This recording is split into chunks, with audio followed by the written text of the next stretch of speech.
Welcome to London. My name is Marc Fèvre. I'm a partner at Baker McKenzie and delighted to be collaborating with Renewable Choice Energy on this series on corporate PPAs around the world. Corporate PPAs have seen a real growth, particularly in the United States over the last few years.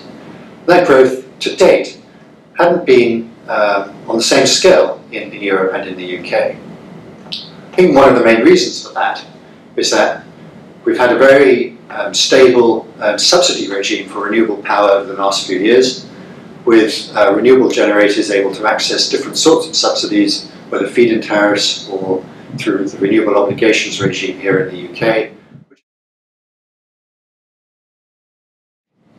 Particularly here in the UK, the renewable obligations regime meant that electricity suppliers were obliged to purchase a proportion of electricity from renewable generators and were quite willing to enter into PPAs to do so, providing an easy route to market. With the phasing out of the renewable obligations regime, particularly now with respect to solar and onshore wind, that option is no longer available, and the availability of subsidies under the new contract for difference regime is much reduced. This has meant that there's been a very strong driver on electricity generators to find new ways of selling renewable electricity to customers. In the United States, most renewable corporate PPAs have been done on a synthetic basis. That hasn't been necessary here in the UK, where a renewable energy generator is able to sell directly to a customer over the national grid.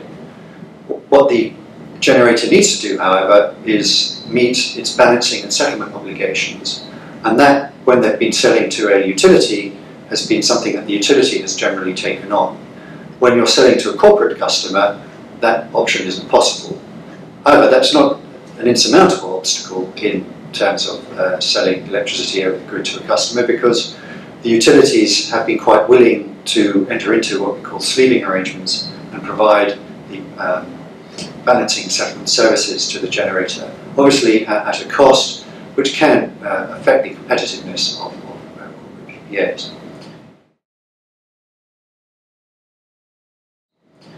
Well, one of the other challenges to corporate PPAs on a large scale, for example, a large wind farm selling to a corporate customer, has been the reliance here in Europe on project financing for those sorts of projects, and the scepticism that the banking community has had with respect to the bankability of such projects, and the willingness, for example, of a corporate off-taker to continue to purchase power for 15, 20 years, for taking the credit risk on a non-utility buyer. One of the other challenges that we have seen generators face with the large-scale corporate PPAs here in the UK is engaging with customers.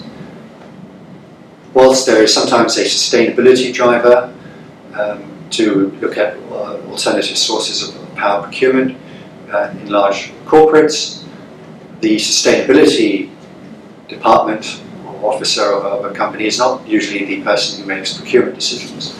So whilst discussions can go some way, what generators often find is when it comes down to the final investment decision and the power purchase arrangement ends up on the desk of the CFO, there are obstacles and questions raised around purchasing and locking into a 15-20 year arrangement. But that is changing as more corporate PPAs are being done.